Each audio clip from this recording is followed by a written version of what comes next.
त्वं स्वाहा त्वं स्वधा त्वं हीव षट्कारः स्वरात्मिका सुधा त्वक्षरेरित्ये त्रिधा मात्रात्मिका स्थिता अर्धमात्रा स्थिता नित्यायानुच्चर्या विशेषतः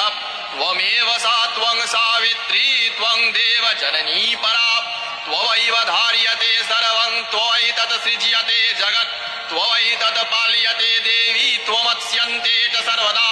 विसृष्टौ सृष्टिरूपा त्वं स्थितिरूपा च पालने तथा संहृतिरूपान्ते जगतोऽस्य जगन्मये महाविद्या महामाया महामेधा महास्मृतिः महामोहा च भवती महादेवी महासुरी प्रकृतिस्त्वं हि सर्वस्य गुणत्रय विभाविनी कालरात्रिर्महारात्रिर्मोहरात्रिश्च दारुणा